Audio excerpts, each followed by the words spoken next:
PIO for City of Kerrville. A few things I would like you all to be aware of. One, a very important note, the temporary flight restriction is still in effect. Flying drones will and have been interfering with our response and recovery. We're asking everyone to adhere to this directive. You are not allowed to fly drones anywhere over the river court, anywhere in Kerr County, because they are interfering with rescue operations. Next, media hour. It's our intent to set aside an hour each day to make some of our leadership available for one-on-one interviews with y'all. This is above and beyond these daily press conferences that we're doing here. These interviews will be 3 to 5 minutes in length, and we're going to hold those between 1 and 2 p.m. Obviously, we won't be able to accommodate every outlet. If you're an affiliate, we ask that you coordinate among your colleagues from your network. You can request interviews by emailing our Joint Information Center at JIC at kerrvilletx.gov. That's JIC at kerrvilletx.gov. And I'll repeat that again in just a minute. Our unified PIO team will confirm your interview, your time, and who you're going to be able to interview at least an hour in advance. You're welcome to request specific leadership, such as the sheriff or the city manager. However, due to the fluid nature of response and the quantity of requests that we're likely to get, we cannot commit to honoring 100% your requested interviewees. Footage. Our joint PIO team will be in the field today, and we're going to be collecting images and B-roll of response and recovery efforts. As soon as it can be made available, a link will be emailed from our JIT email address for you to download material for your own use. Contact information. If you signed in yesterday and provided us with your contact information, you should be part of our media list and should have received a confirmation email last night. If you did not get on that list and you want to be part of our media list, please email JIC at kerrvilletx.gov. That is JIC at KERRVILLETX.gov. I'm going to try and find out about when we're expected to start. Hopefully it'll be shortly. Thank you all.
Okay, this will be our July 7th, 10 a.m.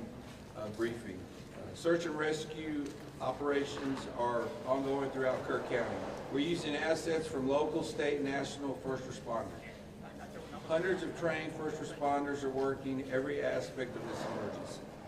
As of 8:30 this morning, we've recovered 75 deceased bodies here in Kerr County, including 48 adults and 27 children.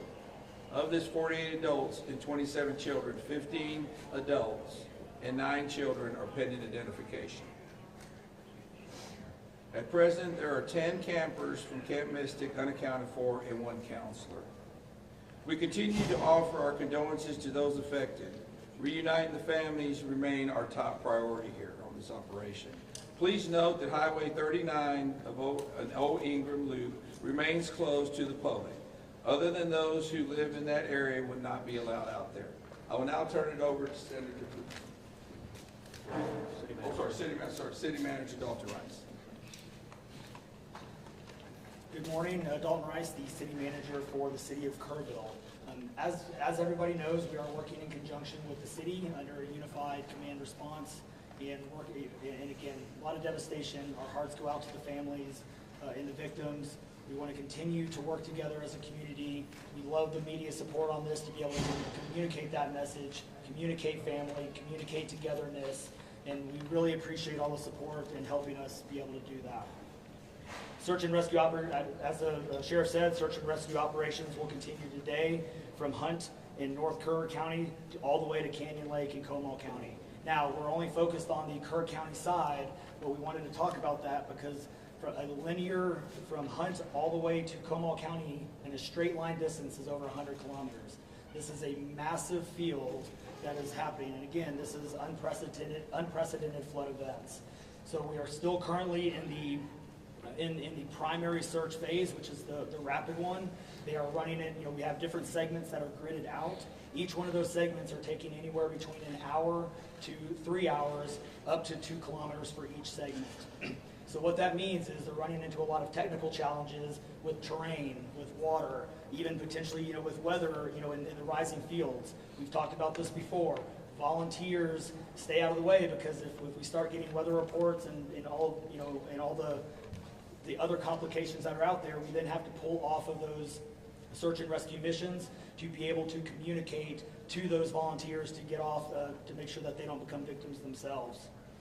Those operations involve 19 different local and state agencies, in addition to conducting primary and secondary searches. They will be conducting welfare checks on areas in North Kerr County impacted by power outages. And when we say search and rescue operations, that is boat, walking, on the ground, dogs, drones. Again, keep personal drones out of the air. Helicopters. We do have other assets that are continuing to search as well. As of present, KPUB, which is the Kerrville Public Utility Board, is reporting continued power outages between Hunt and Ingram along the South Fork of the Guadalupe River in Hunt. In the South Fork area, there are approximately 40 down power lines and significant infrastructure damage. KPUB has brought in additional utility personnel to help with restoration, but it's not possible at this time when the power is going to be restored. There are some substations along with those power lines that we are still trying to get access to just from debris buildup or them being completely wiped out. So we do not have an estimated timeline when those are going to be fixed. We continue to have substantial number of requests for volunteers, as I said before, and donation opportunities.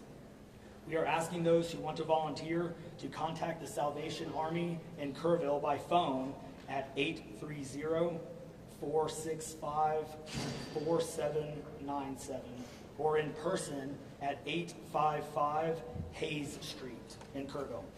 Monetary donations can be made on the Community Foundation of the Texas Hill Country's website at www.communityfoundation.net. They have a Kerr County Relief Fund set up on that site. And I will now turn it over to the Mayor, Joe Herring. Thank you for being here. I need to tell my community and those families who are waiting, this will be a rough week. Primary search continues, and we remain hopeful every foot, every mile, every bend of the river. Our work continues. You need to know that we have been blessed with help from the community, from the state, and the nation. We have trained experts who are helping in this effort. If you want to volunteer, it is important that you contact Kerrville Salvation Army and register. Dalton gave that number, but I'm going to give it again. 830-465-4797. We need focused and coordinated volunteers, not random people just showing up and doing what they do. We need to work together. As Dalton said, donations have been flowing in from around the world to the Community Foundation. Again, that website is communityfoundation.net. Please follow the City of Kerrville's Facebook page for updates. They're accurate. We take a lot of time to make sure we send out information that will be helpful, not only to residents, but to those who are visiting. I've said this 100 times, and I will say it again. We need your prayers. We need your prayers. Thank you. And now, Senator Ted Cruz.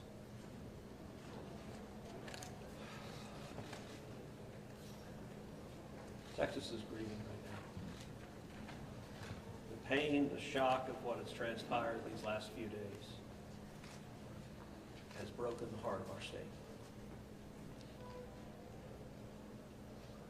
As of yesterday, the confirmed death toll was 82, and those numbers are continuing to go up. The children, the little girls who were lost at Camp Mystic. It's every parent's nightmare. Every mom and dad. Last week, we were picking up our daughter from camp here in Hunt. Our girls have gone to camp here for a decade.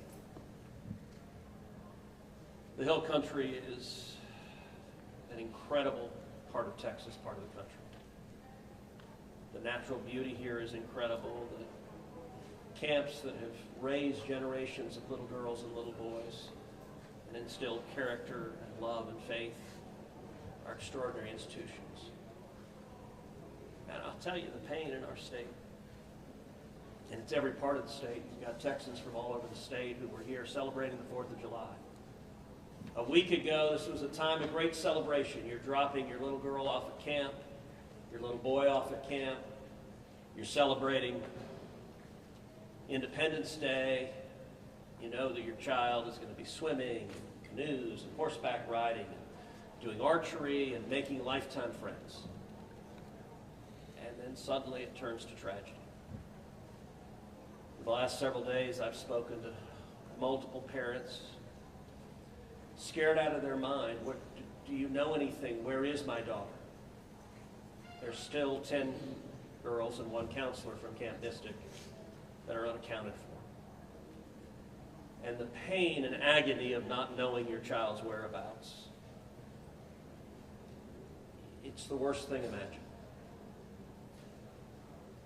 But I want to say, in the face of all of this, it is simultaneously inspiring.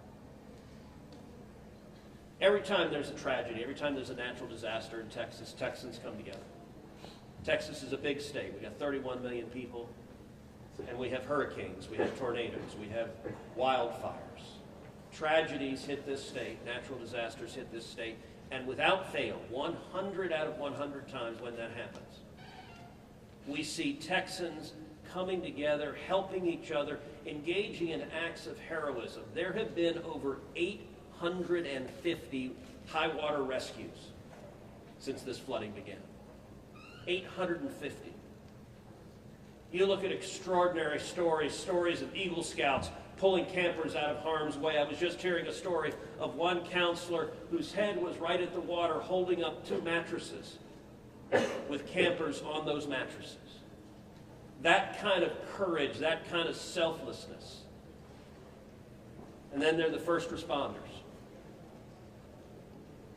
The local first responders, I want to thank every one of the first responders at the local level, at the city level, at the county level, at the state level, at the federal level. In the first few hours of this flood, I was on the phone with Governor Abbott. I was on the phone with Lieutenant Governor Dan Patrick. I was on the phone with Nim Kidd, the head of the Texas Department of Emergency Management. And then I called President Trump. I called President Trump. He was having dinner at the time. It was still early in what was transpiring. And I wanted him to know, I said, Mr. President, everything we're hearing right now, this appears to be bad, really bad. There may be a very significant loss of life unfolding right now in Texas. And I will tell you, the President said, Ted, anything Texas needs, the answer is yes. Whatever assets you need, whatever resources you need, yes, let us know, and we will provide everything. Within hours, we had helicopters, over a dozen helicopters in the air.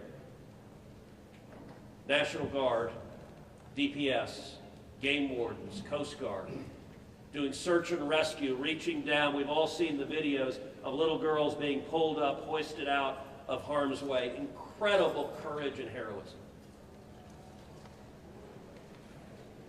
Search and rescue is the first stage.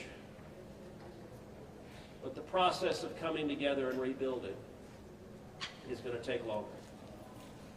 And I will say to all the grieving families, to all of those who've gotten the worst news imaginable, that your little girl, she's gone. I will say for many of us, those are friends and neighbors who've lost children. Got multiple kids who go to school with my girls.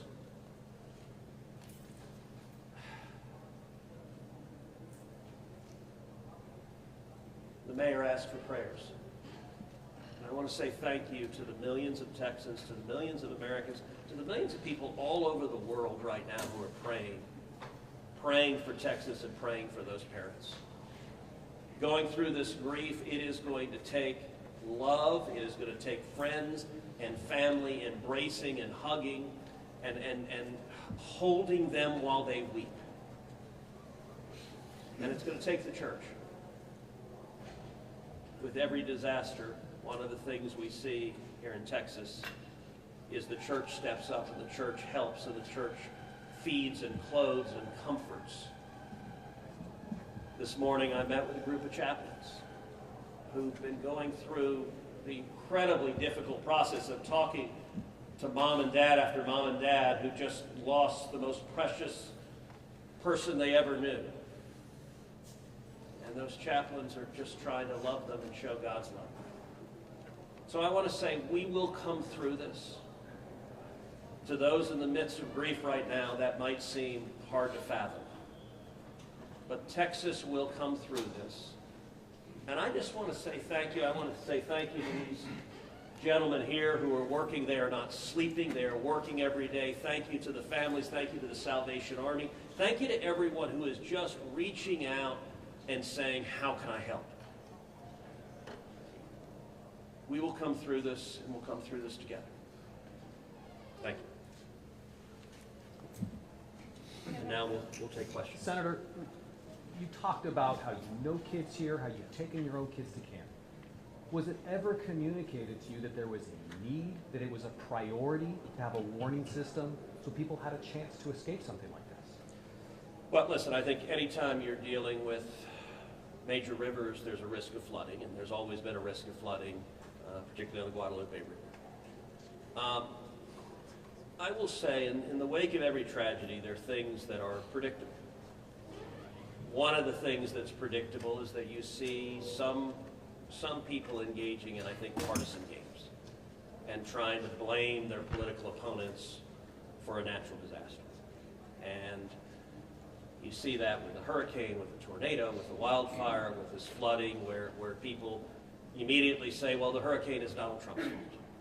You know, look, that, I think most normal Americans know that's ridiculous, and I think this is not a time for partisan finger pointing and attacks. Now, after we come through search and rescue, after we come through the process of rebuilding, there will naturally be a period of retrospection where you look back and say, okay, what exactly transpired? What was the timeline?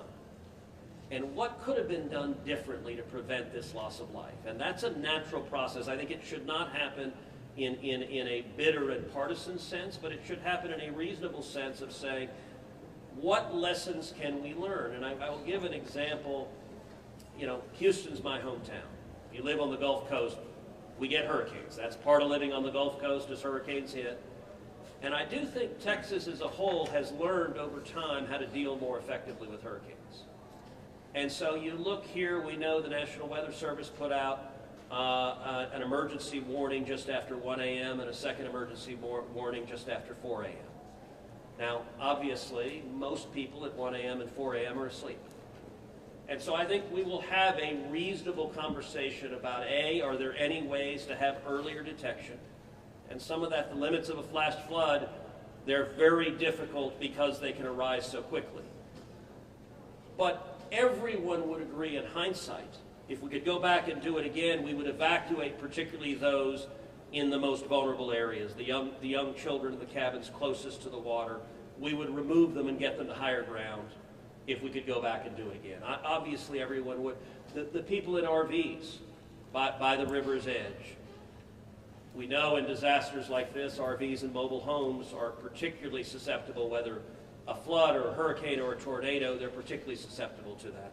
And so my hope is, in time, we will learn some lessons to implement to next time, and there will be another flood, there will be another disaster.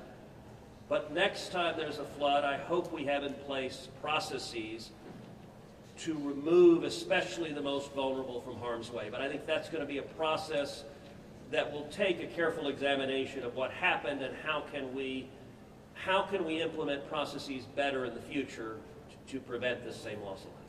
Senator, there were claims that the National Weather Service sent that first flash flood warning that should have alerted phones at 1:14 in the morning. But we have a federal public database maintained by PBS Warn, that says the first emergency alert wirelessly here in this area to Kerr County was not until after 9 a.m. That was more than 4 hours after the severe flooding had come to this area. Did you know that? Have you seen that? And what's your response, knowing the state and cuts to NWS in recent months by this administration? So I don't know the source for what you're saying. All of the public reporting I've seen is that there were two alerts that went out, one just after 1 a.m., one after 4 a.m. You know, I can tell you, I talked about the partisan finger pointing. I think there have been some eager to point at the National Weather Service and say cuts there led to a lack of warning. I think that's contradicted by the facts. And if you look at the facts in particular, number one, that these warnings went out hours before the flood became a true emergency level. But number two, the National Weather Service here, New Braunfels is where they were headquartered. They had additional manpower. In fact, they had 3 additional people working that night, anticipating that it was going to be a very dangerous weather situation. I also think it's worth noting that the National Weather Service Union, which has been very critical of the DOGE cuts, has publicly said that they don't believe that the reduction in staffing had any impact whatsoever on their ability to warn of this event. And so, look, I think it is reasonable over time to engage in a retrospective and say at every level what could have been done better, because all of us would want to prevent this horrific loss of life. But I think just immediately trying to use it for either side to attack their political opponents, I think that's cynical and not the right approach, particularly at a time when we're dealing with a crisis and we're dealing with grief. But does this make you question whether there should be cuts at the National Weather Service and FEMA? I know you've been supportive of FEMA. Look, I am very supportive of FEMA. I'm very supportive of the National Weather Service. They both perform essential roles, and I think it is critical in every federal agency, particularly when you're dealing with public safety, that we make sure that critical roles are maintained. That's a longer and broader discussion, but as I said, everything from the public evidence indicates that was not a contributing factor to what Is occurred. it possible to get Dalton in just to talk about that and what the National Weather Service alerts? Because there were escalating forecasts throughout the day from the National Weather Service. What did the emergency managers of the county and other local officials do with that information? Starting at 1:15 and onward, where you had the dire river forecast at 6:30, were emergency managers doing anything to put these processes in place to warn people on the river? So overall, we were preparing for the July 4th, weekend. So we had National EMR on site. We were, basically stood up kind of an incident command post, if you will, to prepare for that event. So most everybody was kind of up, looking at weather. We looked at the weather before. When you looked at the National Weather Service, flood map, it spanned all the way from the west side of Texas, with Kerr County kind of being in that upper northeast corner of it. And so everybody, including the National Weather Service, was looking at where's the rain going to hit. We know it's somewhere in here, but with rain, especially when you're dealing with terrain, you got to figure out. Sometimes you don't know until it falls. So once it starts falling, then you got to figure out, okay, how's the watershed going to do this? How's the science going to work? And when you have that north and south fork that we had talked about before, it all converged into one. We do know that a lot of the camps were looking at this just as much as everybody was. With the rainfall percentages, even the National Weather Service had looked at, and don't quote me on the numbers, but it was anywhere between 1 to 7 inches. We got significantly over that. And again, when it goes into very congregated areas and how that watershed shifts into the rivers, that impacts things.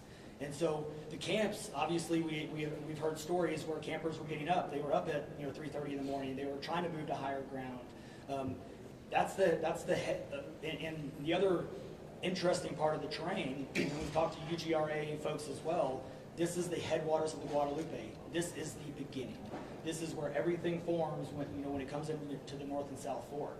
And so as those things develop, it develops very rapidly, very quickly, and this rose very quickly in a very short amount of time. And so those campers that were able to do that, it worked.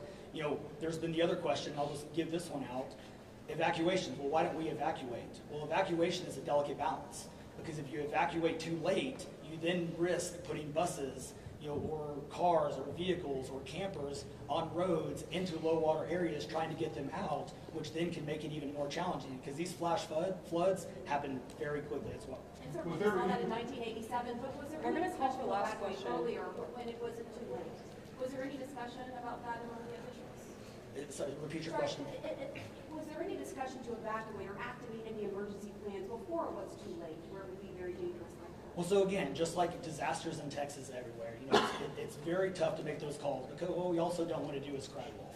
We don't want to make sure that we activate it at the right time. It is very difficult, very challenging, especially with this. We're looking at 100 kilometers, right? That's a big straight line distance. That's not even along the river. These areas take a lot of time to get out to. So even when first responders were on the ground at 3:30 in the morning, and we had reports, we had first responders that were getting swept away, actually responding to the first areas of rainfall.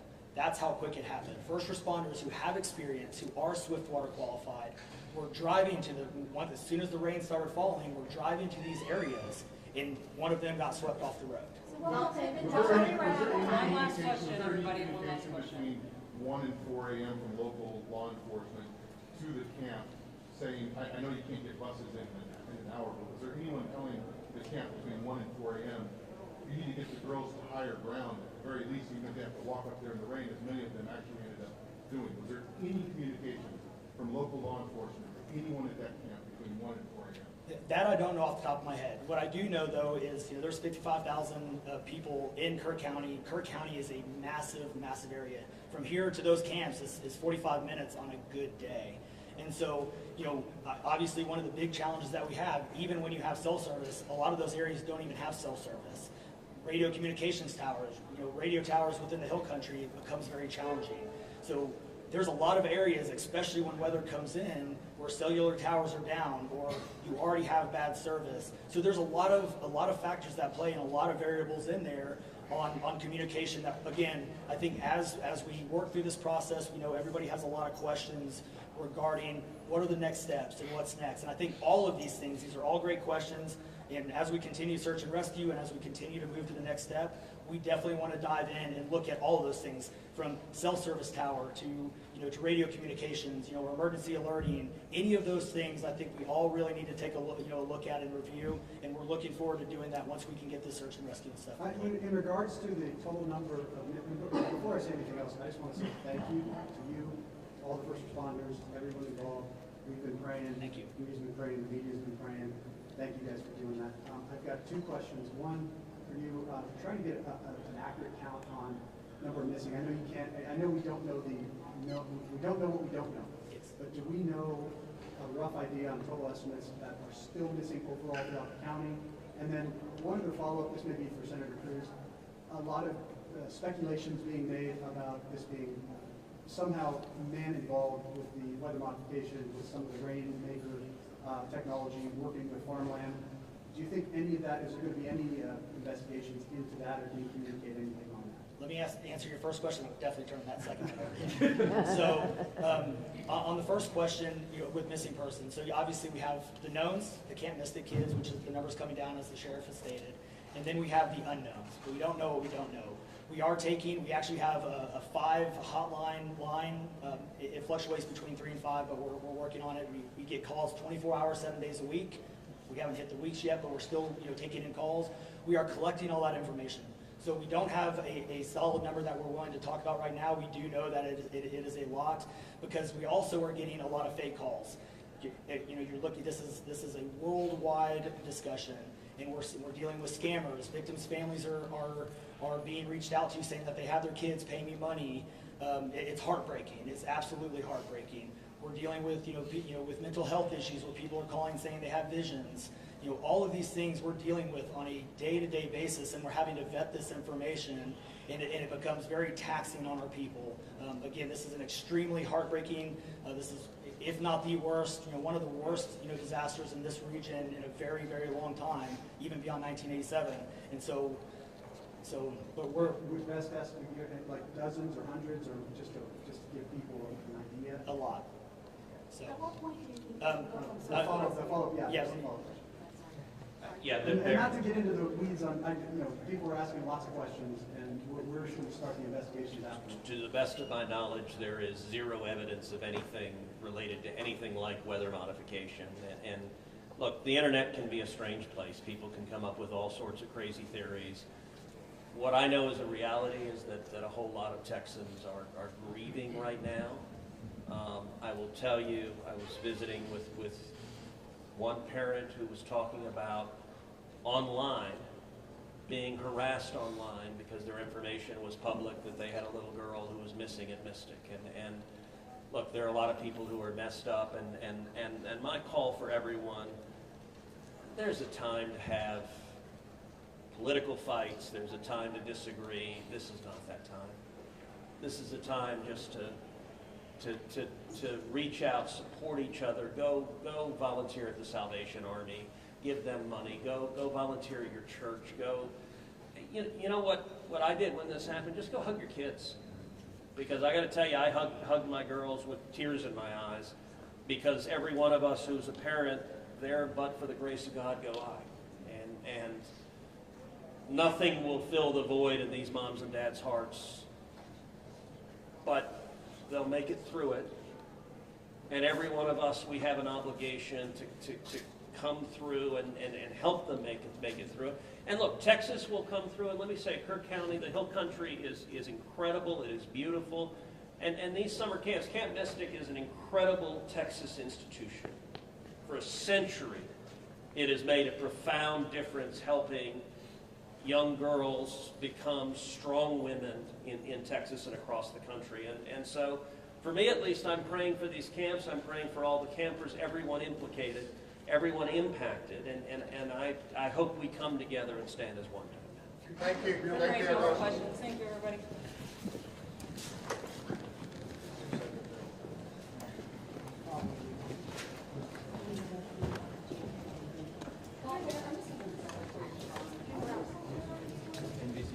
Hey, good morning, folks. If you were not here earlier, I put out some housekeeping notes. I want to repeat that. A couple of important things to note. Temporary flight restriction is still in effect. Flying drones will and they have interfered with search and rescue operations. We're asking everyone to clear with that direction. Hey, excuse me, can we keep it down and shut the door? Can you start from the beginning? Sorry. You bet. TFR is still in effect. You can't have the media flying drones. They have interfered with our air operations and it has to stop. It's our intent to set aside an hour each day to make some of our leadership available to y'all for one-on-one interviews. This is above and beyond these daily press conferences. These interviews will be 3 to 5 minutes in length, and they're going to be held between 1 and 2 p.m. Obviously, we won't be able to accommodate all outlets each day. So if you're part of an affiliate, we ask that you coordinate with your colleagues from your network and submit one request, and then share that. You can request interviews by emailing our Joint Information Center at jic@kerrvilletx.gov. One more time, that's jic@kerrvilletx.gov, and I'll repeat that again before we're done. Our unified PIO team will confirm your interview, your time, and who you're going to be able to interview at least 1 hour beforehand. You're welcome to request specific leadership, such as the sheriff or the city manager. However, given the fluid nature of response and the quantity of requests that we're expecting to get, we cannot 100% guarantee that you're going to be able to speak to the interviewee that you would like to. Footage. Our PIO team will be in the field today, and we're capturing images and B-roll of response and recovery efforts. As soon as it can be made available, a link will be emailed out from our JIT email address for you to download materials for your own use. Contact information. If you were here yesterday, we passed around a sign-in roster. If you signed in yesterday and provided us your contact information, you should be part of our media list, and you should have received a confirmation email last night. If you did not get that email, or if you were not on that list, you can be part of our media list by emailing us at jic@kerrvilletx.gov. One more time, jic@kerrvilletx.gov. I don't know the time of the next press conference. As soon as we have that information, we will push it out through our social media. Thank you all. Jonathan.